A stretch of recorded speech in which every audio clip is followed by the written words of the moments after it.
오늘 제가 함께 나눌 말씀은 열왕기상 19장 9절에서 18절까지의 말씀입니다. 상처 입은 치유자라는 제목으로 말씀을 나누길 원하는데요. 우리 인생을 살아가면서 언제나 이 상처라는 단어는 우리 인생에 뗄래야 뗄 수 없는 불가분의 관계와 같다라고 이야기를 할 수가 있습니다. 미국의 커뮤니케이션 이론가인 폴 스톨츠 박사가요, 21세기 미래를 전망하면서 이렇게 얘기했습니다. 앞으로 우리가 살아가는 시대는 지능지수 IQ나 감성지수 EQ보다 역경 극복 지수 AQ가 높은 사람이 성공하는 시대가 올 것이다. 여기서 말하는 역경 극복 지수란 무엇인가? 수많은 역경에도 굴복하지 않고 냉철한 현실 인식과 합리적인 판단을 바탕으로 끝까지 도전하여 목표를 성취하는 능력을 말합니다.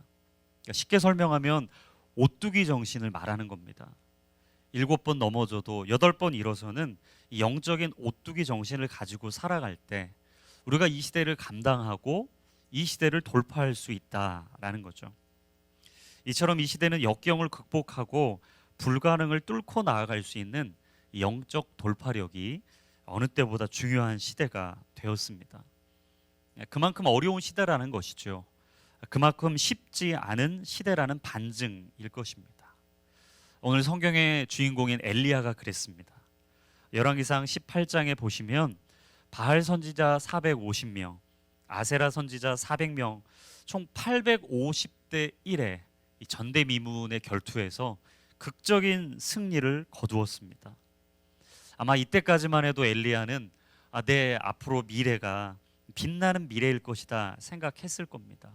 승승장구하며 탄탄대로를 걸을 거라고 기대했을 거예요. 그러나 우리의 인생에 오르막길이 있으면 내리막길이 있는 것처럼 그의 예상과는 전혀 다른 인생의 흐름이 있었습니다. 바로 아합 왕의 아내였던 이세벨의 분노가 극에 달했던 거죠. 심지어 엘리야를 반드시 죽이고야 말겠다며 감정을 주체하지 못하는 그녀의 고백을 발견합니다. 그 소식을 접했던 엘리야, 여러분 마음이 어땠겠습니까? 아마 승리의 기쁨은 한순간에 사라졌을 겁니다. 두려움의 영에 꽉 붙들려서 심각한 우울 증세를 보이면서 한껏 겁에 질려서 유다의 최남단이라 불리는 브엘세바까지 주랭랑을 쳤죠. 그리고 그곳을 자신의 도피처로 삼았습니다. 인생의 어두운 터널 안에 갇혀서 영적인 바닥을 치고 있는 엘리야. 근데 저는 이 엘리야를 묵상하면서 이 시대를 살아가고 있는 저와 여러분의 삶과 너무 비슷하다라는 생각을 해보았습니다. 여러분, 요즘 차세대 아이들 삶을 혹시 아십니까? 집에 있다가 학교 갔다 돌아오면 학원에 가고, 그러니까 뭐 거의 이 삶을 반복하는 거죠. 편하게 숨쉬고 기뻐하고 즐거워할 겨를이 없습니다. 대학생들, 청년들은 어떻습니까? 연애도 포기하고 결혼도 포기하고, 심지어 결혼을 했지만 출산까지 포기하는 이 삼포 세대라는 이야기를 넘어서 이제는 다 포기하겠다, 도저히 답이 안 나온다, M포 세대가 등장하기까지 이르렀습니다. 이런 문제들 때문인지 몰라도 요즘 우리 주변에 목숨을 스스로 끊겠다는 자살 충동에 시달린다는 많은 분들을 발견합니다. OECD 국가 중에 자살률 1위. 더 이상 이곳에서 살 수 없다 말해서 헬조선이라는 신조어가 나오기까지 했죠. 여러분, 나라와 민족을 생각하면 도저히 미래가 보이지 않아서 마음이 답답합니다. 근데 중요한 건 하나님께서 이 나라 이 민족을 그냥 두지 않으실 거라는 저는 믿음이 있어요. 하나님이 동방의 예루살렘으로 이 땅에 교회를 세우셨고, 믿음의 선진들을 따라 열방의 선교사들을 파송하셨고, 이제는 하나님께서 이 나라 이 민족을 쓰셔서 반드시 민족의 거룩한 부흥뿐만 아니라 열방의 회복과 치유를 이루어 주실 줄로 믿습니다. 마찬가지로 오늘 본문에 엘리야에게 하나님이 차사가 주셨어요. 절망감과 깊은 어둠의 늪에 빠져서 허우적대고 있었던 엘리야, 하나님은 그를 홀로 두지 않으셨습니다. 친히 찾아가셨어요. 그리고 그의 인생에 회복과 치유라는 두 단어를 선포해 주셨습니다. 그것은 바로 하나님의 회복 프로젝트가 시작된 것이죠. 저는 오늘 본문의 세 가지 포인트로 하나님이 어떻게 우리의 삶을 회복하시고 치유해 가시는지를 나눠보기를 원합니다. 첫 번째는 찾아오시는 하나님입니다. 우리 열왕기상 19장 3절에서 7절까지 말씀 자막을 통해 한 목소리로 읽어보겠습니다. 시작. 엘리야는 이 상황을 보고 목숨을 지키려고 일어나 도망쳤습니다. 그는 유다의 브엘세바에 이르자 자기 종을 거기에 남겨두고 혼자서 하룻길을 가서 광야에 다다랐습니다. 그는 로뎀나무 아래 앉아서 죽기를 기도했습니다. 여호와여, 이제 이것으로 충분하니 제 목숨을 가져가 주십시오. 저는 저의 조상들보다 나은 것이 없습니다. 그리고는 로뎀나무 아래 누워 잠이 들었습니다. 그때 천사가 그를 만지며 말했습니다. 일어나서 뭘 좀 먹어라.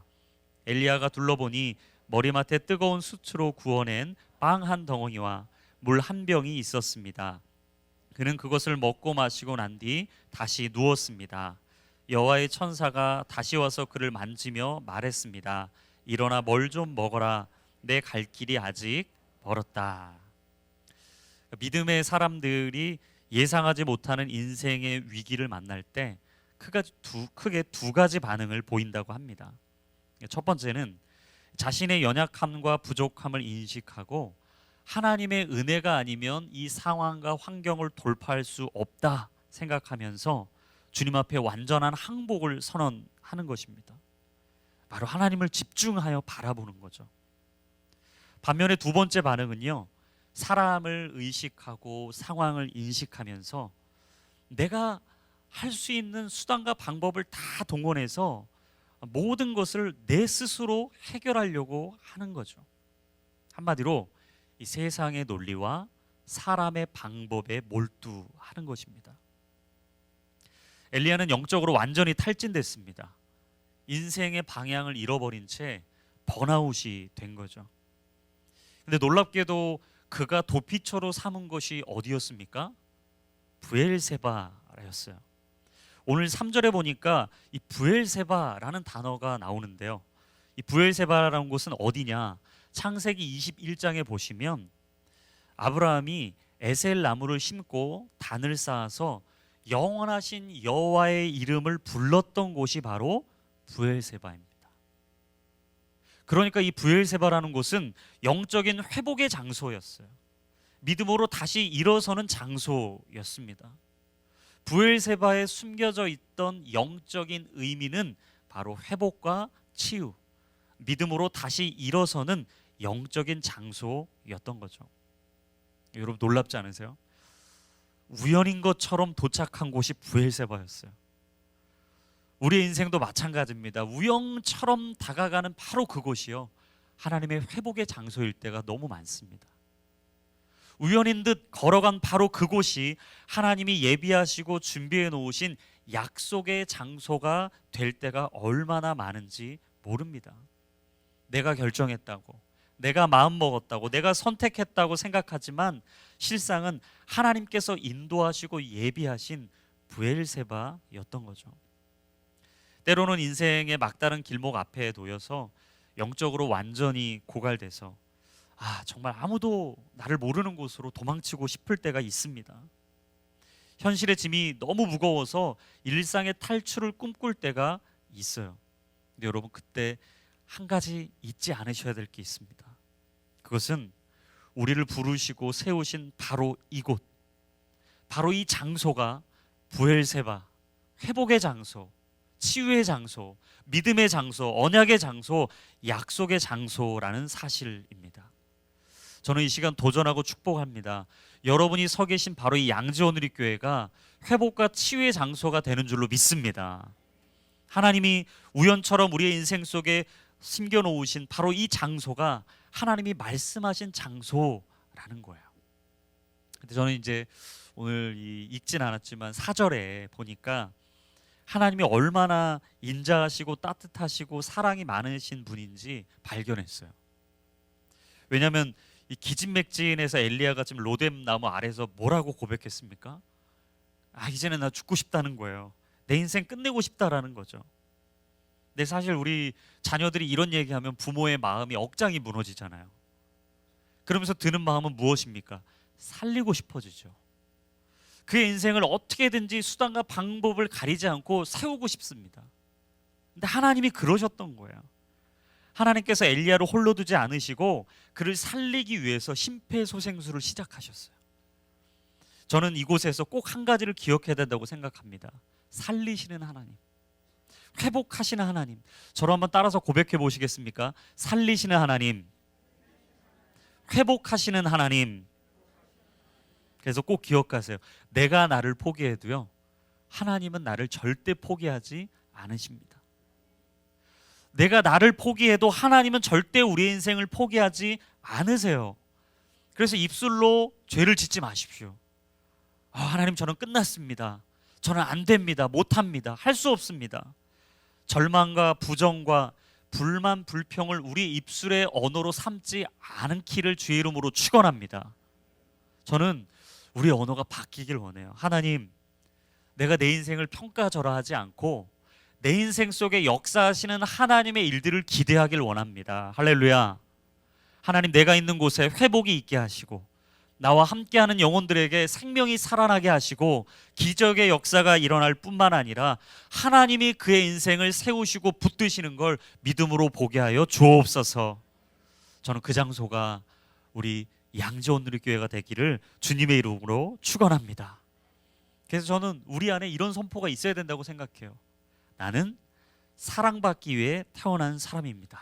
우리 같이 한번 가슴에 손을 얹고 한번 고백해 보겠습니다. 나는 사랑받기 위해 태어난 사람입니다. 여러분의 자녀들에게 이런 고백을 좀 많이 해주시길 바라요. 저도 저희 아들을 볼 때 가끔은 답이 안 나올 때가 있습니다. 계산이 안 나오는 거예요. 과연 우리 아들이 커서 뭐가 되려고 저러나, 뭐 이런 생각이 들 때가 있어요. 목회자인 저도 가끔은 막 분노가 일어나고요. 똑바로 하라고, 더 열심히 하라고 막 채근하고 싶어질 때가 있어요. 근데 그때마다 저의 마음에 하나님이 어떤 마음을 주시냐면요, 내 아들은 내 것이 아니다. 내 아들은 내 것이 아니다. 내 것이다. 그러면서 제가 불쑥불쑥 깜짝깜짝 놀라는 거예요. 제 아들을 제 것인 것처럼 착각하고 살고 있었더라고요. 근데 하나님이 오늘 우리에게 말씀하시는 거예요. 너의 자녀는 하나님의 것이다. 사랑받기 위해 태어났고 존중받기 위해 태어났고 하나님이 쓰시기 원하는 모습대로 이끄시고 인도하시기 위해 세운 하나님의 자녀이다. 할렐루야. 하나님의 딸, 하나님의 아들. 그렇다면 우리의 가정은요, 정말 주님이 쓰시고자 하는 모습 그대로 드려줄 수 있는 거죠. 하나님은 엘리야를 그냥 두지 않으시고요, 지쳐서 낭망하여 무너져 있던 그의 인생에 천사를 보내줬어요. 그리고 머리맡에 숯불에 구운 떡과 물 한 병을 가져다 놓으시고요, 따뜻하게 말씀하시는 거예요. 이거 좀 먹어라. 이거 좀 먹어라. 그리고 7절에 뭐라고 말씀하셨죠? 내 갈 길이 아직 멀었다 말씀하시죠. 근데 전 여기서 두 번째를 발견했습니다. 바로 말씀하시는 하나님입니다. 우리 열왕기상 19장 8절부터 12절까지 말씀을 우리 같이 한번 다시 읽어보겠습니다. 시작. 그리하여 그는 일어나 먹고 마셨습니다. 그 음식으로 기운을 차린 뒤 엘리야는 밤낮으로 40일 동안 걸어가서 하나님의 산인 호렙산에 이르렀습니다. 그는 거기에서 동굴 속으로 들어가 그날 밤을 지냈습니다. 그때 여호와께서 엘리야에게 말씀하셨습니다. 엘리야야, 여기서 뭘 하고 있느냐? 엘리야가 대답했습니다. 저는 만군의 하나님 여호와를 매우 열심으로 섬겼습니다. 그러나 이스라엘 자손들이 주의 언약을 버리고 주의 제단을 부수며 주의 예언자들을 칼로 죽여서 이제 저만 혼자 남았습니다. 그런데 저들이 이제는 제 목숨까지 빼앗으려 합니다. 여호와께서 말씀하셨습니다. 산으로 가서 여호와 앞에 서 있어라. 이제 곧 내가 지나가겠다. 그러고는 크고 강한 바람이 불어와 여호와 앞에서 산을 가르고 바위를 부수었습니다. 그러나 여호와께서는 그 바람 속에 계시지 않았습니다. 바람이 지나간 뒤에 지진이 일어났습니다. 그러나 여호와께서는 그 지진 속에 계시지도 않았습니다. 지진이 물러간 뒤에는 불이 있었습니다. 그러나 여호와께서는 그 불 속에 계시지도 않았습니다. 그런데 불이 지나간 뒤에 작은 소리가 들렸습니다. 자포자기하며 한숨 짓고 있었던 엘리야를 찾아가신 하나님께서 그를 호렙산으로 인도하셨습니다. 호렙산의 다른 이름은 우리가 잘 알고 있는 신의 산이죠. 여러분, 그곳은 어떤 곳입니까? 모세가 하나님을 만난 장소입니다. 그곳에서 하나님의 계명과 말씀을 받았고 다시는 뒤돌아서지 않겠습니다. 약속대로 살겠습니다. 하나님을 신령과 진정으로 예배하며 영과 진리로 성실하게 섬기겠노라 믿음으로 고백하고 다짐했던 장소가 바로 호렙산, 신의 산이었습니다. 근데 여기서 중요한 사실은 하나님이 엘리야를요 그곳으로 친히 부르셨다라는 거예요. 여기서 우리는 한 가지를 발견하게 되죠. 그것은 하나님께서 친히 우리에게 말씀하시기 위해서 우리를 부르시고 세우시는 장소가 있다라는 것입니다. 야곱에게는요 야복 강가였어요. 요셉에게는 칠흑과 같은 지하 감옥이었죠. 모세에게는 신의 산이었고 다니엘에게는 사자굴이었고 사도 바울에게는 다메섹 도상이었습니다. 제가 여러분에게 여쭙겠습니다. 사랑하는 여러분, 하나님께서 우리를 부르시고 여러분을 부르시고 말씀하시는 자리는 어디입니까? 저는 그곳이 양지 온누리교회가 되기를 주의 이름으로 축원합니다. 수요 오전 예배, 말씀 있는 자리, 순예배, 우리 믿음의 사역과 동역이 함께 이루어지는 거룩한 믿음의 공동체가 발딛고 서 있는 바로 이 장소. 하나님은 여기서 우리에게 말씀하고 싶으신 거예요. 내가 너에게 할 이야기가 있다. 그러면서 하나님이 물으시죠. 9절에 엘리야야 여기서 뭘 하고 있느냐. 이 질문을 받았을 때 엘리야의 마음이 어떤 마음이 들었을까? 저는 엘리야가 갑자기 뜬금없는 하나님의 질문에 이런 마음이 들었을 것 같아요. 하나님이 왜 나한테 이런 질문을 하시지? 근데 그 의도는 뭐였죠? 너의 삶의 현 주소를 다시 생각해 보라는 것이었습니다. 너의 사명은 무엇이냐? 너의 부르심은 무엇이냐? 내가 왜 이곳에 있고 너에게 무엇을 하길 원하는지 나는 알기를 원한다. 내가 목숨을 걸고 850대 1의 싸움에서도 기꺼이 믿음으로 승리했던 그때의 영적 야성을 회복해라. 여러분, 하나님의 사람들은요 있어야 될 자리에 있을 때 비로소 빛이 나는 법입니다. 세상에 가 있는다고 우리의 마음에 위로가 없어요. 사람을 만나서 우리의 빈 공간이 채워지는 것이 아닙니다. 우리의 영적인 허기와 이 영적인 빈곤은요 반드시 하나님의 말씀이 있고 은혜가 있고 성령의 기름 부으심이 있는 하나님이 부르신 자리에 있을 때 채워지는 줄로 믿습니다. 그래서 저희가 있어야 될 곳은 바로 이곳이에요. 우리가 떠나서는 안 되는 곳, 우리가 발을 딛고 결코 떠나서는 안 되는 곳, 바로 하나님의 부르심의 거룩한 자리인 줄로 믿습니다. 여러분, 하나님의 질문에 엘리야가 10절에 뭐라고 대답하느냐, 한번 우리 10절 한번 자막을 통해 같이 읽어볼까요? 시작. 엘리야가 대답했습니다. 저는 만군의 하나님 여호와를 매우 열심으로 섬겼습니다. 그러나 이스라엘 자손들이 주의 언약을 버리고 주의 제단을 부수며 주의 예언자들을 칼로 죽여서 이제 저만 혼자 남았습니다. 그런데 저들이 이제는 제 목숨까지 빼앗으려 합니다. 한마디로 말하면 하나님 이제 저만 남았어요. 그런 거예요. 저만 남았어요. 가끔 여러분 사역하다 보면 그럴 때 있잖아요. 나만 남은 것 같은 거예요. 나만 혼자 막 뛰어가고 있는 것 같은 거예요. 다른 사람들은 다 나랑 템포가 안 맞고 나만 아둥바둥 이 자리에 서 있는 것 같고 나만 저곳을 바라보며 달려가고 있는 것 같을 때, 그때 너무나 외롭고 힘들죠. 근데 여러분, 이 시대에 사단이 가장 좋아하는 전략, 우리를 무너뜨리길 가장 원하는 전략 중에 하나가 뭔지 아세요, 여러분? 외로움입니다. 고독감이에요. 풍요 속의 빈곤이라는 말이 있잖아요. 다 있는 것 같은데 뭔가 비어져 있는 것 같아요.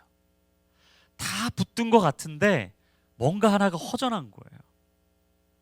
그러면서 사단이 속삭이는 거죠. 넌 혼자야. 너 혼자 해도 안 돼. 네가 아무리 아등바등하고 뭔가 새로운 일을 도전하고 그 공동체, 그 자리, 그 사람들 네가 아무리 회복하고 일으키려 해도 안 돼. 너 혼자야. 혼자야. 여러분, 사단이 끝없는 이 참소와 허상과 망상을 우리 가운데 심으려 할 때, 여러분, 그때 사단이 우리의 인생의 한계선을 딱 그어놓고 말할 때, 여러분, 한 가지 꼭 기억하셔야 돼요. 하나님은 우리의 한계를 뛰어넘는 분인 줄로 믿습니다. 우리 인생의 한계선을 그어놓지만 영적인 무기력증을 이야기하지만, 여러분, 그때 임마누엘 하나님을 기억하십시오. 내가 너희와 함께 할 것이다. 할렐루야. 하나님 언약과 약속을 믿으셔야 돼요. 그리고 웃는 자들과 함께 웃고 우는 자들과 함께 울 수 있는 믿음의 동역자들이 우리 곁에 있다는 걸 꼭 기억하십시오. 누군가 널 위해 기도하네. 그 찬양의 한 가사처럼 누군가는 우리를 위해 기도하는 사람이 있어요. 누군가는 우리를 위해 응원하고 격려하고 세우며 믿음으로 함께 가자고, 우리의 영적인 겨울잠을 깨어나서 믿음으로 다른 박질하자고, 꼭 하나님이 엘리야를 흔들어 깨우셨던 것처럼 우리와 함께하는 믿음의 동역자들이 바로 이 자리에 있음을 여러분 꼭 기억하시게 되기를 바랍니다. 하나님은요, 엘리야를 깨우기 위해서, 엘리야를 다시 일으키기 위해서 초자연적인 하나님의 방법으로 그를 찾아가셨어요. 강한 바람으로, 지진으로, 알아듣지 못하니까 불 속에서도, 그것도 안 되니까 어떻게 했죠? 세미한 소리, 작은 소리로 그에게 계속해서 말씀하시는 거예요. 여러분 꼭 기억하셔야 됩니다. 인간의 생각으로 하나님의 역사를 제한하지 마십시오. 이걸 딱 보면서 어떤 분은 그렇게 생각이 드는 거예요. 과연 그렇게 될까? 과연 그런 일이 일어날까? 아니요. 여러분, 우리의 알량한 인간의 제한된 생각과 이성으로요, 하나님의 역사와 기적을 제한하지 않게 되길 바랍니다. 하나님은 강력하게 하나님의 역사를 이루실 분이세요. 수많은 사건으로 말씀하십니다. 우연 같은 만남으로도 역사하십니다. 그래서 우리의 만남이 너무 중요한 거예요. 때로는 정말 예상하지 못한 어떤 분의 한마디를 툭 던지는 그 한마디로요, 우리가 깨달음을 얻을 때가 있어요. 회복이 될 때가 있어요. 그냥 지나가면서 오늘 옷이 너무 이뻐요. 오늘 너무 아름다우시네요. 오늘 너무 얼굴에 빛이 나세요. 라는 그 한마디 때문에 우리의 마음의 모든 상처와 아픔이 한순간에 씻겨질 때가 있다고요. 그래서 하나님이 우리에게 우연 같은 만남을 통해 말씀하실 때 여러분 그 만남을 소중히 여기게 되길 바랍니다. 왜 그렇습니까? 하나님은 사람을 통해 역사하시기 때문이에요. 그래서 저는 모토가 있습니다. 사람을 귀하게 여기자. 제가 양재에서 11년 이제 사역을 하고 양지로 왔잖아요. 발음도 비슷해서 정확하게 이야기해야 됩니다. 근데 제가 여기 와서 참 놀라운 게, 정말 거리도 멀고 11년 양재에서 사역했던 저를 과연 누가 알까 싶지만, 아무리 생각해도 날 알 사람이 없는데 소문과 소문, 놀라운 이 지연 학연을 통해서 또 저를 아는 분이 또 있고요. 양지에 있는데 서빙고에서 나를 누가 할까 싶은데 서빙고에 가끔 가서 사역하다 보면요, 저를 또 아는 분이 있는 거예요. 여러분, 이것은 하나님이 사람을 통해서 역사하시고 사람으로 띠띠우신 이 하나님의 영적인 질서와 세계가 있다라는 거죠. 그래서 하나님의 일은 언제나 사람을 통해 일어납니다. 그래서 옆에 있는 우리가 너무 소중한 거예요. 각자의 은사와 달란트가 있잖아요. 하나님이 그걸 얼마나 빛나게 하시는지 수요 오전 예배 어떤 분에게는 안내를 맡기시고, 또 기도를 맡기시고, 찬양을 맡기시고, 인도를 맡기시고, 또 어떤 분에게는 그냥 내가 가지고 있는 것을 다 내놓을 수 있는 선한 마음을 주셔서 하나님의 일들을 이루어 가신다고요. 여러분, 언제 하나님이 우리의 인생을 치유하시고 회복하십니까? 그것은 하나님의 사람들이 모이는 바로 그곳에, 주의 뜻을 가지고 있는 그곳에 하나님의 역사를 이루시는 줄로 믿습니다. 하나님이 우리의 인생에 찾아오실 때, 우리 시간 안에 오실 때, 그때 우리 인생에 무료했던 시간은요, 하나님의 빛으로 채워지는 거예요. 평범했던 일상은 경이로움으로 가득 찬 시간으로 탈바꿈하는 것입니다. 심장이 뛰어요. 가슴이 막 고동치는 거예요. 하나님이 오늘은 어떤 일을 이루실까? 예기치 않는 수많은 만남을 통해 하나님이 또 어떻게 내게 말씀하실까? 나를 통해 살아나고 나를 통해 일어나고 그를 통해 하나님의 뜻을 발견하는 삶, 그것이 바로 카이로스의 삶이에요. 하나님의 때, 하나님의 방법으로 하나님의 일을 이루시는 놀라운 기적의 시간. 저는 그 시간이 저와 여러분의 아름다운 삶의 시간이 될 수 있기를 주님의 이름으로 축원합니다. 마지막 세 번째는 보내시는 하나님입니다. 우리 열왕기상 19장 13절에서 18절까지 말씀, 우리 마지막 한 목소리를 읽어보겠습니다. 시작. 엘리야가 그 소리를 듣고 겉옷으로 자기 얼굴을 가리고 나가 동굴 입구에 섰습니다. 그러자 갑자기 한 음성이 그에게 들려왔습니다. 엘리야야, 여기서 뭘 하고 있느냐? 엘리야가 대답했습니다. 저는 만군의 하나님 여호와를 큰 열심으로 섬겼습니다. 그러나 이스라엘 자손들이 주의 언약을 버리고 주의 제단을 부수며 주의 예언자들을 칼로 죽여 이제 저만 혼자 남았습니다. 그런데 저들이 이제는 제 목숨까지 빼앗으려 합니다. 그러자 여호와께서 엘리야에게 말씀하셨습니다. 내가 왔던 길로 돌아가 다메섹 광야로 가거라. 너는 그곳에 가서 하사엘에게 기름을 부어 아람 왕이 되게 하여라. 또 님시 아들 예후에게 기름을 부어 이스라엘의 왕이 되게 하고 아벨 무올라 사밧의 아들 엘리사에게 기름을 부어 뇌 뒤를 이어 예언자가 되게 하여라. 하사엘의 칼을 피해 도망치는 사람은 예후가 죽일 것이고 예후의 칼을 피해 도망치는 사람은 엘리사가 죽일 것이다. 그러나 내가 바알에게 무릎 꿇지 않고 입을 맞추지도 않은 사람들 7,000명을 이스라엘에 남겨두었다. 아멘. 하나님께서 엘리야에게 또다시 물으셨습니다. 너 여기서 뭘 하고 있느냐? 엘리야는 또다시 대답하죠. 하나님, 저만 혼자 있어요. 너무 힘들어요. 어려워요. 심지어 저들이 제 목숨까지 빼앗으려 합니다. 근데 조금 전만 해도 하나님이 엘리야를 막 달래주셨잖아요. 먹을 것도 주시고 일어나라고 위로도 해주시고 격려도 해주셨거든요. 근데 이번엔 달라요. 강력하게 그에게 영적인 도전을 선포하셨어요. 여러분, 믿음 생활하다 보면 우리가 이럴 때가 있습니다. 처음 예수님 믿을 때는 기도 한 족족 응답이 되니까 막 너무 신기한 거예요.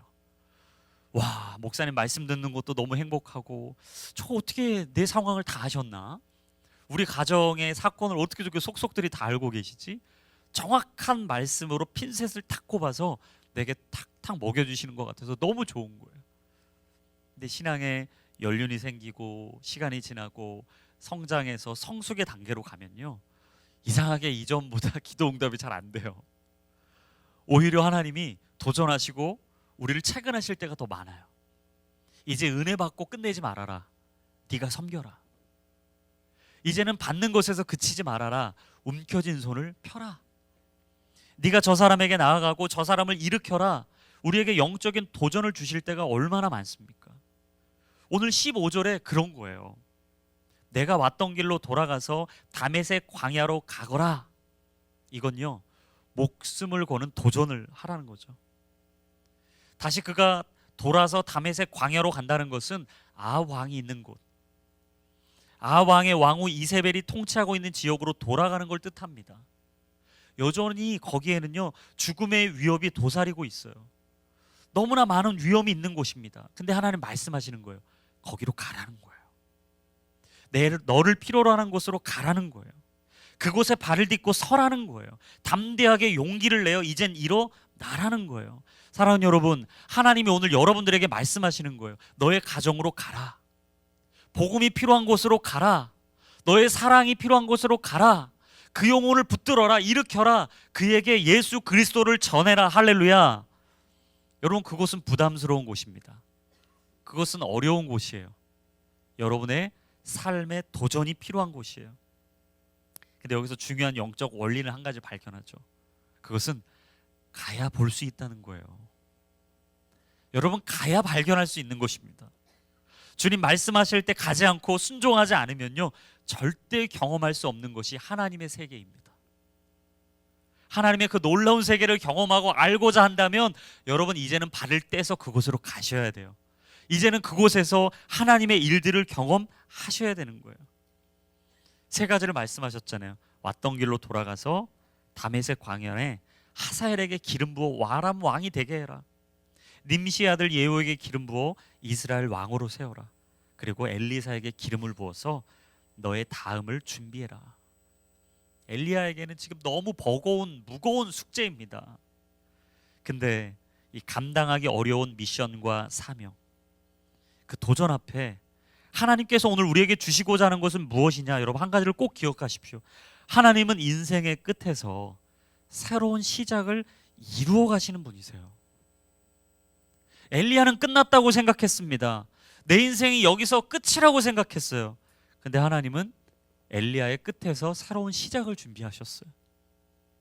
진정한 내려놓음이란 과거를 완전히 잊을 뿐만 아니라 미래를 하나님의 손에 완전히 맡기고 완벽한 평안 속에서 현재를 누리는 것이라고 이야기하더라고요. 여러분이 내려놓으셨다면 과거를 완전히 잊으십시오. 여러분의 미래를 하나님께 맡기십시오. 그리고 오늘 살아가는 이 현재를요, 하늘로부터 다운로드된 하늘의 평안으로 가득 채우시고 현재의 삶을 마음껏 누리십시오. 하나님께서 오늘 우리의 삶 속에 새 일을 행하실 거예요. 나의 비움은 하나님의 체험입니다. 하나님은 우리의 비움을 통해 하나님의 체험을 시작하는 분이세요. 엘리야는 이제 끝났다고 생각했고 하나님은 이제 시작이라고 말씀하셨어요.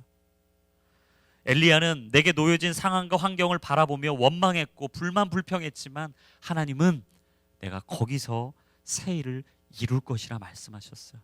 바로 우리 인생의 근본적인 문제를 꿰뚫어 보신 거죠. 같은 상황을 보았지만 전혀 다른 해석. 그래서 믿음은 해석입니다. 우리의 삶 속에 있는 수많은 문제와 이 어려움과 역경과 고난과 이 인내와 기다림의 시간을 어떻게 해석하느냐, 그 해석을 따라서 우리 인생은 완전히 달라지게 되어 있는 거죠. 그래서 그리스인 조르바의 작가인 니코스 카잔차키스는 이렇게 말했어요. 현실은 바꿀 수 없다. 그러나 현실을 보는 눈은 바꿀 수 있다. 저는 오늘 이 시간 함께하는 모든 성도님들에게 이렇게 도전하고 싶습니다. 앞으로 이렇게 기도하십시오. 하나님, 내가 믿음의 눈을 열어 주의 일을 보게 하여 주시옵소서. 믿음 따라 해석하게 하시고 믿음 따라 달려가게 하시며 믿음의 푯대를 향해 나의 걸음을 멈추지 않고 주님 말씀하신 온전한 그 길을 따라 상처 입은 치유자, 비록 상처받고 아파하며 슬퍼할 수밖에 없는 이 상황에 놓여 있지만 내가 치유받은 자로서 사람을 살리고 인생을 일으키며 하나님의 꿈과 비전을 따라 살게 하여 주옵소서. 그럴 때 우리의 삶을 통해 일하시고 우리를 통해 역사하시는 그 하나님을 경험하고 누리게 될 줄로 믿습니다. 그런 삶 속에 날마다 승리를 선포하는 저와 여러분이 될 수 있기를 주님의 이름으로 축원합니다. 우리 시간 한 가지 함께 합심으로 기도하고 주 앞에 나아갔으면 좋겠습니다. 우리가 기도하기를 원하는 것은 때로는 엘리야처럼 낭망하고 좌절하며 낙심할 때가 있습니다. 하지만 여러분 꼭 기억하셔야 된 것은 나의 비움이 있을 때 비로소 하나님의 채움이 시작된다라는 것입니다. 내가 내 인생 끝이라고 평가절하해도요, 하나님 결코 우리 포기하지 않으세요. 내가 여기까지라고 내 인생 한계선을 딱 그어놓고 있는 사단의 끝없는 침소된 잘못된 거짓 앞에 무너져 있지만 여러분 기억하십시오. 하나님이 그곳으로부터 반드시 새 역사를 이루어 주실 줄로 믿습니다. 여러분의 가정, 여러분의 자녀, 우리의 삶 속에 하나님이 놀라운 주의 일을 이루어 주실 줄로 믿습니다. 우리 같이 이 시간 기도할 때 하나님, 주님께서 이루시는 그 일을 믿음으로 바라보게 하여 주시옵소서. 하나님께서 말씀하신 그 언약을 붙들고 달려갈 수 있도록 주님 내 인생을 붙잡아 주시옵소서. 하나님, 내가 끝났다고, 우리의 가정이 끝났다고, 우리의 자녀들이 도무지 답이 안 보인다 말하지 않게 하시고 주님이 시작하실 것이라고, 하나님이 행하실 것이라고, 하나님이 이룰 것이라고 믿음으로 선포할 수 있도록 주님 우리의 삶을 붙들어 주시옵소서. 우리 간절한 마음 가지고 합심으로 기도하겠습니다.